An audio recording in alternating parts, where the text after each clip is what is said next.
Warm greetings and welcome once again to the next edition of Slim Talks. Have you ever been wondering why even the well thought of and well crafted strategies have failed to create the desired impact at the marketplace? Why is it that strategies don't work? Why is it that there is a gap in the execution of your strategy? And why is it that strategies fail to deliver results? So these are the problems, or these are the questions that many business leaders may be grappling during the course of evaluation of their strategies, which they felt were rock solid and built on very firm assumptions. Well, there may be several reasons why strategies may not work. First of all, it could be possible that the articulation and the clarity of strategy down the line has not really sunk in. That could be one of the possibilities. Secondly, could be the possibility of accountability and ownership. The ones who create the strategy are different from the ones who are actually entrusted with the task of execution of the strategies. And when the custodians of execution are not involved in the process of strategy crafting, then definitely there would be a question mark on the ownership of the strategy. At times, it may just be possible that we are not really having a clarity on the strategic imperatives and measurement of progress of these strategic imperatives, which are intrinsic to your strategy. So if there is no linkage of the strategic imperatives to the goals of your employee, then definitely the accountability and the ownership is bound to fail. So today we will talk about one particular aspect in terms of how to successfully translate your strategy into action. Now, just logging in strategic objectives on your strategy map is not going to guarantee the execution of your strategy. You need a commitment to make sure that the plans get executed and you have a distinct visibility of the results of how your strategy is really working in the marketplace. If you don't have this kind of a visibility, then definitely business leaders are in the dark about how their strategy is cutting across competition and customers in the marketplace. And to this effect, one of the most important strategic tools is the balance scorecard that we will dwell upon during the course of this discussion. So the balance scorecard has got four perspectives. You have the financial perspective, you have the customer perspective, you have the internal business process, and you have the learning and growth perspective. And all these four perspectives are intrinsically linked to your vision and to your strategy. Now, let us take the first perspective, which is the financial perspective. Financial perspective, by its very definition, refers to indicators which are known as lag indicators. Lag indicators are basically outcomes that are generated at the end of a defined period. So here you have four major buckets in your financial perspective. Broadly, you have an objective. So if you look at a hotel industry, the objective for a hotel industry would be to be a profitable business or to enhance shareholder value. Then you have measures for these objectives. Now, measures could be, as it is indicated here on the slides. So these are different measures pertaining to the objective of being profitable or enhancing shareholder value. Once you define your measures, you then set your targets. Your target is nothing but moving from point A to point B based on what your objective and your SMART goals are. And finally, you will set initiatives in order to bridge the gap between point A and point B. Let us say if your average earning per room is about 20,000 per night, and you want to increase this from 20,000 to 30,000. So basically, you have to make sure that you get the best value from the room nights from your respective customers. If you want to increase the number of room nights, then you need to get more customers, which means you need to increase the intensity of your advertising. You need to enhance the perceived value. You need to really upgrade the quality of your services so that there is greater customer satisfaction and greater loyalty that gets built in. And therefore, these customers don't mind coming and checking into your hotel over and over again whenever they travel to that particular city, be it for business or be it for recreation.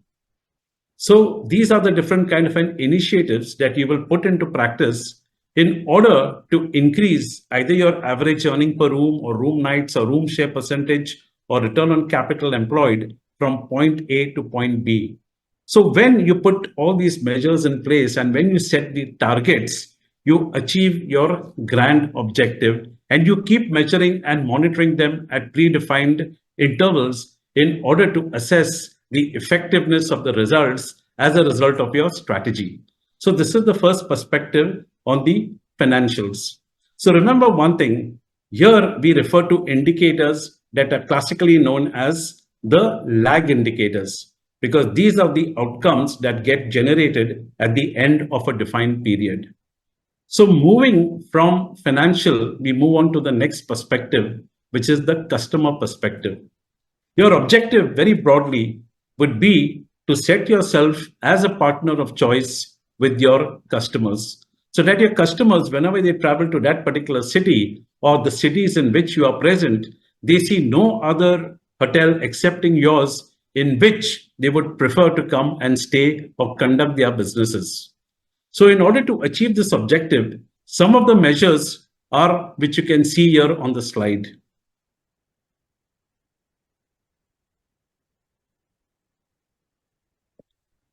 So if these measures work well, it indicates that definitely it is on the right track with regard to satisfying your customers and therefore making sure that your customers become advocate and they spread the word of mouth to more number of customers, and that really helps you to increase your customer base. So if you look at these indicators are known as lag indicators, because if these indicators work well, it would lead to better outcomes in the future. So in a way, they are predictors of future success. And therefore, it is very critical to make sure that you achieve success on these indicators. So take, for example, if your customer satisfaction index is dropping every quarter, it clearly means that the customer satisfaction is dropping down every quarter. And if the customer satisfaction drops down, they wouldn't be advocates. The word of mouth would reduce. And therefore, the more number of customers that they would really try and give positive word to would not happen. As a result of which, your number of customers would decrease over a period of time. And that would definitely have an impact on your revenues, which is actually your lag indicator. So these indicators pertaining to customers are known as lead indicators. They are very, very important and they have to be monitored frequently on a monthly basis or on a quarterly basis or on a half-yearly basis to understand the progress and to make sure that your strategy is generating impact in terms of better impact at the level of customers. Here again, you set targets from current stage to a desired stage. And then to achieve that targets from current stage to desired stage, you build in initiatives. So here again, your initiatives would be to make sure that you improve the quality of customer satisfaction. You give them a great ambience, a good look and feel when they check in at the very reception. You have an efficiency in terms of handling their check-in and their checkout process. You make sure that you give them the best quality of services, whether it is in the food and beverage or whether it is in the room or whether it is in the business. And you make sure that you're able to reach out to your customers effectively through the right media and the right channels with the right message in order to create loyalty and build positivity of your customers towards your hotel or towards your chain so that you are able to build your customer base and achieve your end objective of emerging as a partner of choice. So this is the second perspective related to customers. Third perspective in your balanced scorecard pertains to internal business processes. So these are the systems or the processes that one employs that really defines the efficiency of operations of a business and the effectiveness that it generates in terms of achieving results for the business. So here broadly, the objectives of the internal business processes would be to set yourselves as a typical benchmark in terms of creating very positive customer experiences, which are best in class customer engagements, CRM tools that you have that gives you interesting data analytics and insights in terms of your customer behavior and customer actions that really helps you to personalize your actions in relation to the changing trends and the changing preferences of your customers. And also looking at competitive benchmarking that helps you to really understand and analyze the strengths and weaknesses of your competitors and orchestrating your action plan in relation to their strengths and weakness. So these are the typical measures that you will put in place to measure your internal business processes. In targets, you set your targets of moving from point A to point B, and therefore you set your initiatives. So take, for example, you will improve the aesthetics and the look and feel of your website so that the customers can navigate that very simply in a very simplistic manner. It's not at all complex. It's very simple to handle, simple to navigate, and it's a very convenient and a good experience for the customers to go to your website and get the information that they want. You can also look at the different type of loyalty programs that you have. So how do you set your basis for giving loyalty points to your customers based on the number of room nights, and how these loyalty points translates into awards and rewards? So you could look at different types of loyalty programs, maybe for your regular corporate clients who do business with you, or for your regular customers who stay with you, so that through these sales promotion initiatives, you are able to ensure repeat use of your customers to your chain in different cities or different places in which you operate. So these are the typical initiatives that you will set in place in order to move your target from point A to point B. So ultimately, you achieve your objective of reaching best in class status in terms of customer experience or customer engagement. And finally, you have your learning and growth perspective, which is the fourth perspective of a balanced scorecard. So here typically your objective would be to build workforce capability and to upskill and develop your internal talent pool, particularly your customer facing pool, so that they are very professional in terms of handling different needs of customers, managing objections, and making sure that they really satisfy their customers with their skill and their etiquette. So these are the typical measures that one puts in place in order to get this perspective of learning and growth. So you set your targets, maybe your training hours and certifications, you want to really increase it by 20%. So you will set your targets from today to next year to increase it by 20%. And then you keep monitoring exactly how you are going to do it and whether you are achieving that 20% increase or not. You will look at the training scores and you do the gap assessments.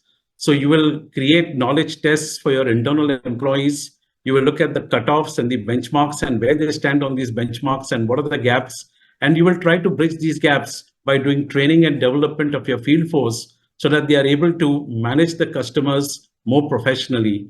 And you will work towards coaching and development and making sure that you provide classroom training and good experience of business schools so that they understand the customers better, they understand the business acumen, they sharpen critical competencies that are very, very critical for their role and responsibilities so that they develop on these competencies and they upskill themselves so that they are more ready for future positions in the organization, and you create a talent pool. So you may want to make sure that at least 10% at a certain level are future ready to meet future demands of future roles in your organizations. And then you measure at the end of 6 months or 1 year against a target of 10%, how many people you really have in your pool. So once you put all these four perspectives in place and you balance them with your lead and your lag indicators, that is where you translate your strategy into action. Have you ever noticed that all these measures are intrinsically linked to your strategy? If you want to beat your competitor, you must understand their strengths and weaknesses. So your competitive benchmarking and incorporation of competitive benchmarking in your balance scorecard is really very critical. If you want to increase customer loyalty, understanding where you score well and where you don't score well, doing a consistent and constant research with your customers will really help you understand the gaps that you're facing with your customers relative to your competition and how you can bridge these gaps so that you're able to increase customer satisfaction. So this balance scorecard is a very critical and important measure, and the KPIs and the metrics are intrinsically linked to your strategy. And each of these KPI and matrices are cascaded down the line towards each employee goals so that each employee is held accountable for translating the strategy into action and achieving the organization goals. So my dear friends, I do hope you enjoyed this discussion. Thank you very much for sharing your time with me. Do look forward to your valuable feedback. And remember, once again, if you like my content, please do subscribe to my channel, Slim Talks with Anil Fernandes. Please to like, please to comment, and please to share. Thank you.